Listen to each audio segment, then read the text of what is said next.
साथियों, स्वागत है आप सभी का एक बार फिर से मेरे चैनल पर और अब हम यहाँ पे कुछ और क्वेश्चंस को सॉल्व करते हैं। तो उसी क्रम में जैसा कि आपके डीबीटी जेआरएफ 2022 के रिगार्डिंग हमने बहुत सारे क्वेश्चंस को सॉल्व किया है, उसी क्रम में यहाँ पे एक क्वेश्चन जो कि मैं बार-बार आपको बोल रहा हूँ कि मोलैरिटी और कैलकुलेशन के रिगार्डिंग आपको तैयारी करते रहना है क्योंकि डीबीटी एक ऐसा पेपर है जहाँ पे इसके बिना पेपर ही नहीं बनेगा। मान के चलिए आपके कम से कम 8 से 10 क्वेश्चन आपको न्यूमेरिकल्स मिलने वाले हैं जहाँ पे बेसिक कॉन्सेप्ट जो कि मैंने आपको बता रखा है मोलैरिटी का m1 v1 is equal to m2 v2 एक फार्मूला ये हो गया। इसके अलावा जो आपका मोलैरिटी का फार्मूला है, ठीक है? तो इन बाकी जो आपके कुछ नॉर्मल मेथड्स से आपके ये क्वेश्चन सॉल्व हो जाएंगे, ठीक है? तो उसपे आप कमांड बनाइए, मतलब जो भी हमारे वीडियोस अपलोड हैं उस क्वेश्चंस को देखिए, डाइल्यूशन देखिए, स्टॉक सॉल्यूशन और वर्किंग सॉल्यूशन के भी क्वेश्चंस ये बहुत पूछते हैं। तो उसी क्रम में यहाँ पे एक क्वेश्चन और है जो कि बहुत ही मतलब काफी अच्छा फ्रेम किया है, जिसको देखकर थोड़ा सा इंसान घबराएगा, बट चूंकि अभी हमारे पास समय है, हमारे पास सारी चीजें हैं, तो अभी हम इस क्वेश्चन को एक बार देखते हैं ताकि अगर इस तरीके का दूसरा क्वेश्चन अगर आपको फ्रेम करके एग्जाम में पूछता है तो आप उस क्वेश्चन का सरलता के साथ आंसर कर सकें।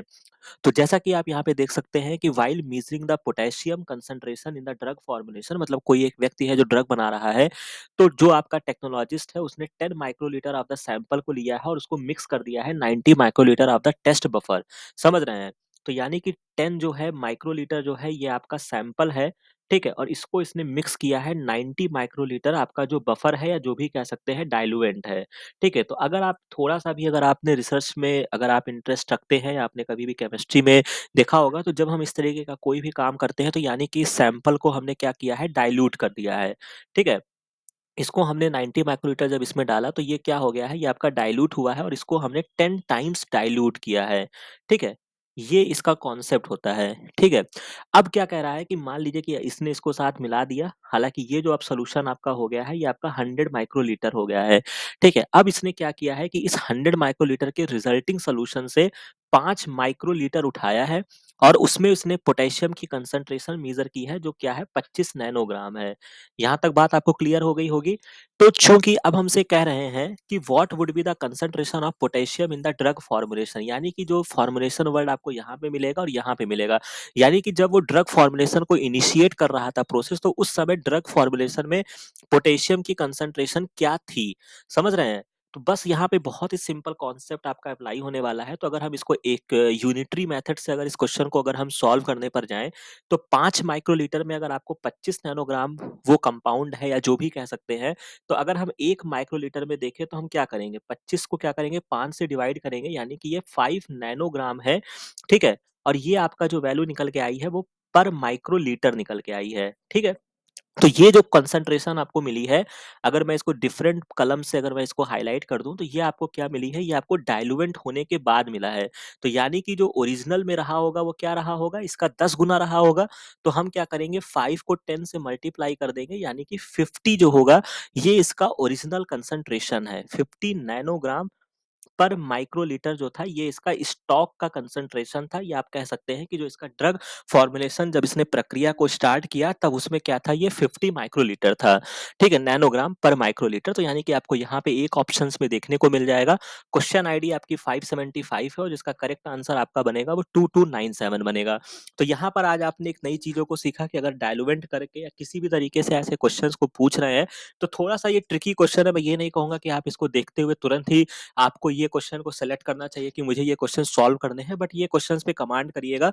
जब आप पूरे पेपर को जब आप रीड आउट कर लेंगे, ये मैं आपको बार-बार बता रहा हूँ, जब आप सेकंड टाइम लौटेंगे, तो आपके ज़हन में ये होना चाहिए कि यार ऐसा क्वेश्चन एक आया था जो मोलारिटी से रिलेटेड क्वेश्चन है, जिसको मुझे एक बार देखना चाहिए, ठीक है? तो जब आप इसको सेकंड टाइम में इत्मीनान से जब इसको आप सॉल्व करेंगे और आपको लगेगा अगर आपको इसके बदले में बहुत अच्छे-अच्छे क्वेश्चंस आपको मिल चुके हैं, ठीक है? जिससे आपको मतलब मान के चलिए ना आपको 50 क्वेश्चन या मैक्सिमम आपको 100 क्वेश्चन डीबीटी में आपको अटेम्प्ट करने हैं, तो अगर आपके वो क्राइटेरिया फुलफिल हो गया है, तब आप ऐसे क्वेश्चंस पे रिस्क मत लीजिए। लेकिन फिर भी अगर आपको लगता है कि नहीं, मुझे रिस्क लेना चाहिए, तो आप ऐसे क्वेश्चंस को सॉल्व करके यहाँ से नंबर उठा सकते हैं, ठीक है? तो ये एक इम्पोर्टेंट चीज़ है, मैं बार-बार बोल रहा हूँ कि ये चीज़ें आपका प्रैक्टिस का खेल है, और जहाँ तक अगर आप मेरे इस चैनल को फॉलो करते हैं, तो कहीं न कहीं ये फ़ियर अब बच्चों में दूर हो चुका होगा कि किस तरीके से हमको डीबीटी के क्वेश्चंस को हैंडल करना है, ठीक है?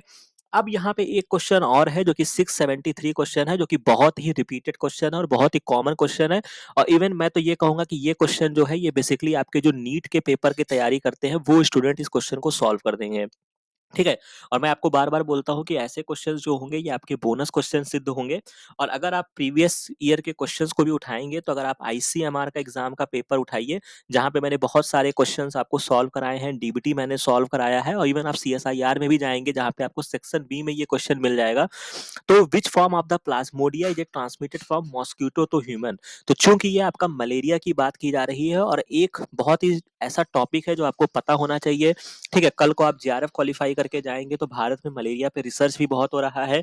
एक मलेरिया की इंस्टीट्यूट भी बनाई गई है जो आईसीएमआर डील करता है। तो एक इमर्जिंग फील्ड कह सकते हैं। अभी भी यहाँ पे ऐसा नहीं है कि मलेरिया, आप देखते होंगे कि दैनिक जीवन में बहुत लोगों को मलेरिया से वो ग्रसित होते हैं, तो अभी भी इसका कोई तोड़ हुआ नहीं है। तो बहुत ही अच्छा है, रिसर्च ओरिएंटेड। तो इसको पढ़ के जाइएगा एग्जाम में, और इसमें जो बेसिक आपको मेरा भी वीडियो मिल जाएगा जब आप आईसीएमआर का क्वेश्चन मैंने सॉल्व कराया है, तो मैंने इसके थोड़े बहुत जिक्र किए हैं। बाकी इसका डिटेल वीडियो भी, जो कि डीबीटी में काफी क्वेश्चंस पूछे जाते हैं, तो इसका डिटेल वीडियो भी मैं जल्द ही आपको अपलोड कर दूंगा। ठीक है?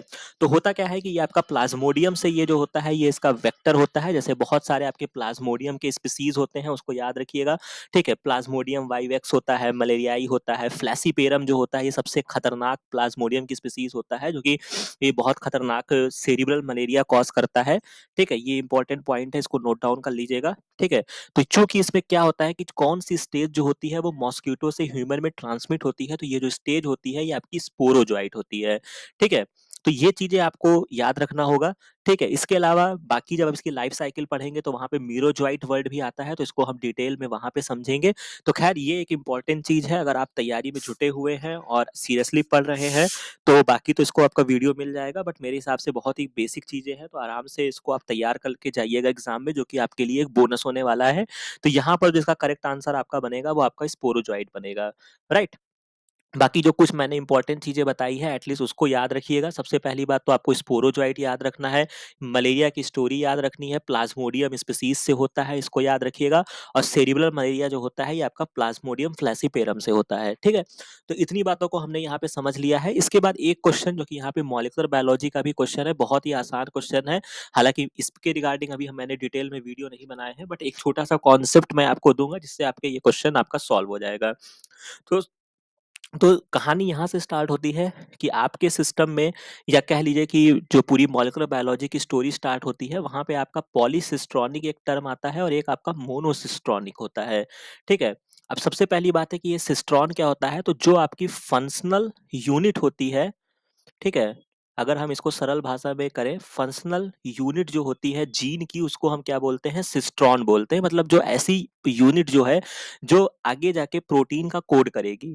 ठीक है? तो ये होती है। तो चूंकि जो आपके पॉलीसिस्ट्रॉनिक होता है, यहाँ पे एक याद रखिएगा, मैं ट्रिक बता देता हूँ। पी से पॉलीसिस्ट्रॉनिक होता है और पी से आपका प्रोकैरियोट्स होते हैं। ठीक है? आगे से याद रखिएगा, इसमें कोई दिक्कत नहीं आएगी। तो जो आपके प्रोकैरियोट्स होते हैं, और प्रोकैरियोट्स में ही आपका बैक्टीरिया आता है। ठीक है? तो प्रोकैरियोट्स की जो आपके जीन्स होते हैं, या कह सकते हैं जो भी चीजें वहां पे पाई जाती हैं, वो वहां पे पॉलीसिस्ट्रॉनिक होता है। पॉलीसिस्ट्रॉनिक का मतलब ये होता है कि मान लीजिए कि ये आपकी फंक्शनल यूनिट है और इसी से ही क्या होगा, डिफरेंट, मान लीजिए कि यहीं से ही आपका डिफरेंट डिफरेंट प्रोटीन्स का फॉर्मेशन होगा। ए बनेगा, बी बनेगा, सी बनेगा। ठीक है? क्योंकि क्या होता है कि ऑब्वियस सी बात है कि बहुत छोटे ऑर्गेनिज्म होते हैं और इनको अपने ही उतने में ही सारे काम को कंप्लीट करना है। तो इसी वजह से यहाँ पे पॉलीसिस्ट्रॉनिक बोला जाता है कि मतलब एक सिस्ट्रॉन से जो होते हैं वो बहुत सारे चीजों का फॉर्मेशन होता है। मोनोसिस्ट्रॉनिक जो होते हैं इसके वाइस वर्सा आपको देखने को मिलेगा। यहाँ पर क्या होता है कि वन सिस्ट्रॉन जो होते हैं उससे केवल वन पॉलीपेप्टाइड की सिंथेसिस होती है। ठीक है? मतलब एक जो पॉलीपेप्टाइड बनेगा उसके लिए केवल एक सिस्ट्रॉन जो होता है वो डेडिकेटेड होता है। यहाँ तक बात आपको समझ में आ गई? तो वही चीज यहाँ पे आपसे पूछा गया है और दो स्टेटमेंट आपको दिए गए हैं। तो सबसे पहले यहाँ पे दिया गया है कि पहला स्टेटमेंट है कि पॉलीसिस्टोनिक एमआरएनए जो होते हैं वो फाउंड होते हैं आर्की और बैक्टीरिया में। तो जैसा कि मैंने आपको बताया है कि पी को आप प्रोकैरियोट से अगर आप कोरिलेट कर लेंगे, तो जो आपके बैक्टीरिया और आर्ची बैक्टीरिया होते हैं ये दोनों ही प्रोकैरियोट्स में आते हैं। तो ये स्टेटमेंट जो होगा ये आपका क्या हो जाएगा, ये आपका क्या हो जाएगा, ट्रू हो जाएगा, इसमें कोई दिक्कत की बात नहीं है। इसके बाद जो आपका सेकंड स्टेटमेंट है कि कह रहा है कि plastid gene in the eukaryote have only monocistronic mRNA. अब यहाँ पे आप इसको समझिएगा, जैसा कि आप थोड़ी सी भी अगर आप चीजों को देखेंगे तो जो आपके दो ऑर्गेनेल आपके सिस्टम में ऐसे होते हैं जिसमें हम माइटोकॉन्ड्रिया का जिक्र करते हैं और क्लोरोप्लास्ट का करते हैं। ठीक है, माइटोकॉन्ड्रिया और क्लोरोप्लास्ट ये आपके दो ऐसे ऑर्गेनेल होते हैं जहां पे ये आप समझ सकते हैं ना कि ये बैक्टीरियल ओरिजिन से आते हैं। एक इसकी थ्योरी है जिसको हम एंडोसिम्बायोसिस करके आप देखेंगे, इसको पढ़ेंगे तो आपको मिलेगा या पढ़ा होगा, या बहुत सारी चीजें जो होती है यहाँ पे सर्कुलर डीएनए होता है, ये भी आपको याद होगा। तो बहुत सारी इनकी जो प्रॉपर्टीज होती है वो कैसी होती है, प्रोकैरियोटिक ओरिजिन की होती है। तो यानी कि क्लोरोप्लास्ट की बात हो रही है, तो यानी कि अगर ये प्रोकैरियोटिक ओरिजिन के हैं तो यानी कि जो इनका सिस्टम होगा वो कैसा होगा, पॉलीसिस्ट्रॉनिक होगा। ठीक है, तो इसी वजह से भले ही ये यूकैरियोट्स के केस में है, यहाँ पे यही चीज घुमाया है कि भले ही ये यूकैरियोट्स में है लेकिन ये जरूरी नहीं है कि ये आपके मोनोसिस्ट्रॉनिक होंगे। तो प्लास्टिड जीन जो होते हैं ये भी आपके क्या होते हैं, पॉलीसिस्ट्रॉनिक होते हैं। इसी वजह से ये स्टेटमेंट जो होगा ये आपका फॉल्स हो जाएगा। तो यानी कि अगर आप इस स्टेटमेंट को अगर आप जब यहाँ पे ट्रेस करेंगे तो ये आपको देखने को मिलेगा कि स्टेटमेंट वन जो है वो करेक्ट है और स्टेटमेंट सेकंड जो है वो इनकरेक्ट है। ठीक है, तो ये बातें आपको याद रखनी है और क्वेश्चन आईडी 657 है जिसका करेक्ट आंसर आपका 2627 बनेगा। यहाँ तक बात आपको समझ में आ गई है। बहुत ही बेसिक और बहुत ही ट्रिक्स के तरीके से आज आपको याद करा दी गई है कि ये क्या कॉन्सेप्ट होता है। बाकी जब आप जेनेटिक एंड मॉलिक्यूलर बायोलॉजी पढ़ेंगे वहां पे ये आपको डिटेल में लिटरेचर में आसानी के साथ मिल जाएगा और आपको कुछ करना नहीं है भाई। सिंपल सी बात में जब मैं बता रहा हूँ ना उसको समझ लीजिए कि आपका जो पॉलीसिस्ट्रॉनिक होता है वो प्रोकैरियोट्स में होता है, मोनोसिस्ट्रॉनिक जो होते हैं वो आपका यूकैरियोट्स में होता है। अब चूंकि आपके जो प्लास्टिड्स वगैरह है, माइटोकॉन्ड्रिया वगैरह है, ये सारे जो होते हैं वो प्रोकैरियोट से मतलब सिमिलैरिटी रखते हैं या उन्हीं से ही अगर आप इवोल्यूशनरी रिलेशनशिप जब आप पढ़ेंगे तो वहीं से इनकी ओरिजिन हुई है। तो इसी वजह से जो इनका सिस्टम होता है या इनके में जो चीजें पाई जाती हैं वो क्या होती हैं, पॉलीसिस्ट्रॉनिक होती हैं। तो एक अच्छा क्वेश्चन था, मैं कहूंगा बढ़िया क्वेश्चन था। अगर आप थोड़ी सी भी अच्छी से नॉलेज और ट्रिक तरीके से अगर आप इसको करेंगे तो इसको आप अच्छे तरीके से कर सकते हैं। फिर इसके बाद एक और क्वेश्चन यहाँ पे आपसे पूछा गया है कि प्रोटीन्स जो हैं वो यूजुअली क्या होते हैं, हैव हाइड्रोफोबिक इंटीरियर और कोर एंड हाइड्रोफिलिक एक्सटीरियर पर होता है। If a protein comprises hydrophobic patches on it's outer surface, तो इसका क्या मतलब है, कहने का मतलब है कि जैसा कि हमने आपको प्रोटीन फोल्डिंग चैप्टर पढ़ाया हुआ है, जाके आप वीडियो देख लीजिएगा, तो वहां पे हमने ये आपको पूरी कहानी बताई थी। इसके अलावा जो हमने सेल सिग्नलिंग पढ़ा था तो वहां पे भी हमने बताया था कि जब लिपिड बाइलेयर को क्रॉस करना होता है तो जो आपके हाइड्रोफोबिक अमाइनो एसिड्स होते हैं वो बेसिकली लिपिड के मेम्ब्रेन को पार कराने में हेल्प करते हैं। तो हाइड्रोफोबिक जो होते हैं वो बेसिकली इंटीरियर सरफेस पे कह सकते हैं कि वो अंदर की तरफ होते हैं, एक्सटीरियर नहीं होते हैं। लेकिन कह रहा है कि अगर एक कोई एक हाइपोथेटिकल कंडीशन है कि जहां पे आप सोच लीजिए कि अगर आपके प्रोटीन के जो मॉलिक्यूल हैं वो हाइड्रोफोबिक पार्ट जो है वो एक्सटर्नल पे आपको शो हो रहे हैं, तो इसका क्या अर्थ हुआ। ठीक है, तो इसका अर्थ ये हुआ है कि इसमें कोई बहुत दिक्कत की बात नहीं है। अगर आप यहाँ पे ऑप्शंस में जाएंगे तो क्या ये प्रोटीन अनस्टेबल है, तो ऐसा कुछ नहीं है। अगर थोड़े से अमाइनो एसिड्स अगर उसके आउटर सरफेस पे है तो ऐसा थोड़े कि वो प्रोटीन अनस्टेबिलिटी की तरफ आ जाएगा, क्योंकि कोई भी अमाइनो एसिड्स ऐसे नहीं है कि जो उनकी अनस्टेबिलिटी में बहुत ज्यादा योगदान कर दें। ठीक है, इसके बाद structure prediction was done wrongly, ये भी गलत ऑप्शन है, ऐसा कुछ भी नहीं है। इसके बाद ये ऑप्शन बिल्कुल सही है कि it could be a part of a multimeric protein complex. तो जैसा कि आपको पता है कि बहुत सारे प्रोटीन्स जो होते हैं वो बहुत सारे सब यूनिट्स में बने होते हैं। जैसा कि जब आप क्वाटनरी स्ट्रक्चर की तरफ आप जाते हैं, जैसा कि आपका हीमोग्लोबिन का जो एग्जांपल होता है वो आपका क्वाटनरी स्ट्रक्चर का होता है, तो हो सकता है कि ये जो प्रोटीन है ये आपका मल्टीमेरिक प्रोटीन कॉम्प्लेक्स है। ओवरऑल ये प्रोटीन क्या होगा, स्टेबल होगा। ठीक है, क्योंकि बस इसका कोई एक ऐसा पार्ट होगा जो थोड़ा सा एक्सटीरियर की तरफ जो होगा, वो हाइड्रोफोबिक सेगमेंट जो है वो आपका एक्सटीरियर की तरफ शो कर रहा है। ठीक है, तो ये इसका हो जाएगा। और इसके अलावा it is a DNA binding protein, तो ऐसा नहीं है, डीएनए बाइंडिंग प्रोटीन्स नहीं होगा, क्योंकि जो डीएनए होता है वो आपका कह सकते हैं कि हाइड्रोफिलिक नेचर होता है। ठीक है, तो हाइड्रोफोबिक अगर कंडीशन वहां पे अगर आपका रहेगा तो वो चीजें वहां पे हेल्प नहीं करेंगी, तो इसलिए ये ऑप्शन यहाँ पे करेक्ट इनकरेक्ट हो जाएगा। तो यहाँ पे जो आपका सबसे बढ़िया ऑप्शन यहाँ पे निकल कर आएगा वो क्या हो जाएगा, it could be a part of a multimeric protein complex. ठीक है, तो ये क्वेश्चन हमने यहाँ पे समझ लिया है। इसके बाद जो कि इम्यूनोलॉजी हमने पूरी अच्छे से कवर करके रखी है, और जैसा कि मैंने आपको बोल के रखा हुआ है कि बहुत अच्छी तैयारी करेंगे। इम्यूनोलॉजी जो कि मोस्ट फेवरेट हो चुका है सारे एग्जाम्स के केस में, और डीबीटी के केस में आपको एटलीस्ट 7 से 8 क्वेश्चन, अगर आपके किस्मत नहीं खराब रहेगी तो आपको 7 से 8 क्वेश्चन डीबीटी में आपको इम्यूनोलॉजी से आपको देखने को मिलेंगे। तो यहाँ पर जो क्वेश्चन पूछा गया है कि T cell clones in an individual recognise peptide को रिकॉग्नाइज करते हैं only when bound and displayed by the individual MHC molecule on the surface of the antigen presenting cells. तो जैसा कि हमने इसको बहुत डिटेल में कवर किया है, तो ऑब्वियस सी बात है कि जब हमने इस पूरी चीजों को मैंने समझाया था और बोला था कि जब आपके कोई फॉरेन एंटीजन होता है तो कुछ आपकी एंटीजन प्रेजेंटिंग सेल्स होती है, उनके नाम मैंने आपको बताए थे, ये आपका होमवर्क है, मैं अब नहीं बताऊंगा।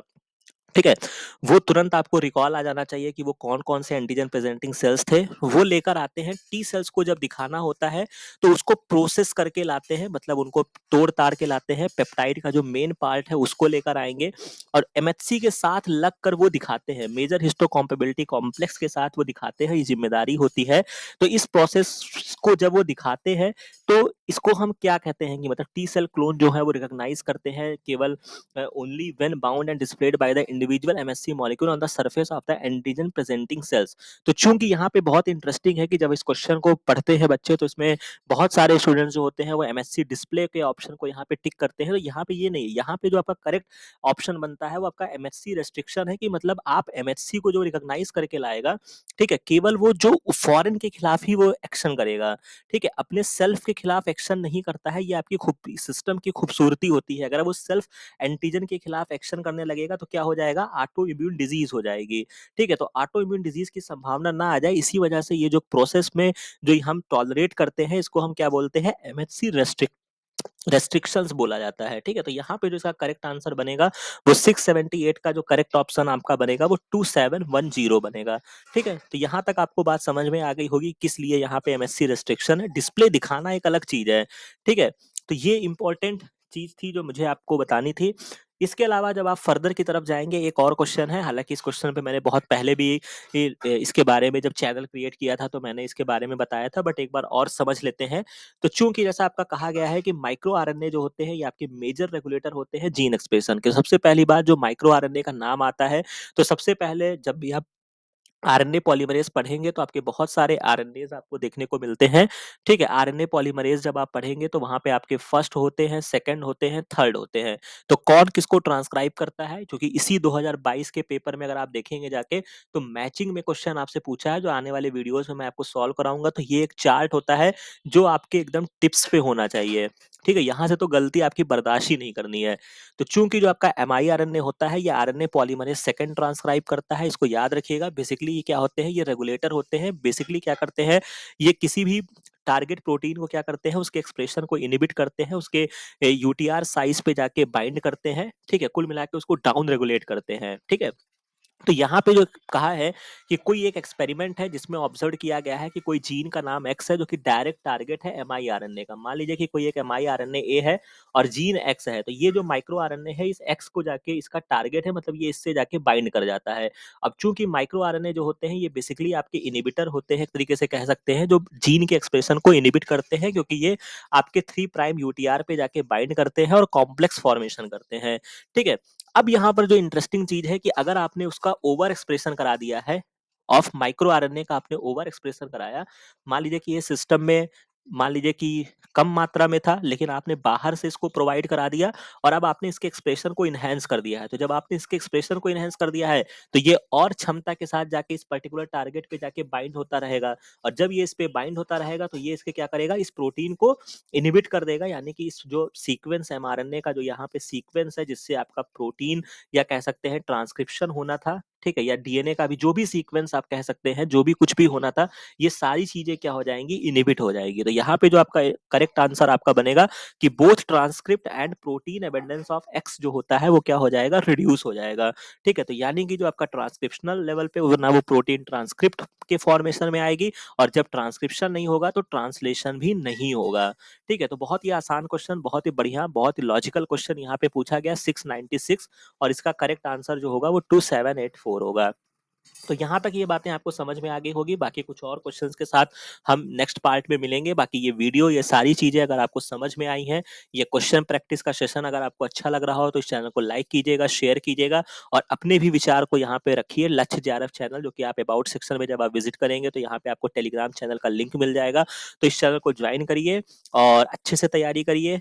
कोई भी प्रॉब्लम आती है, कोई भी समस्या आती है, कोई भी डाउट्स होते हैं तो कमेंट सेक्शन में बताइएगा। बाकी मिलते हैं नेक्स्ट वीडियो में नेक्स्ट इन्फॉर्मेशन के साथ। Thank you.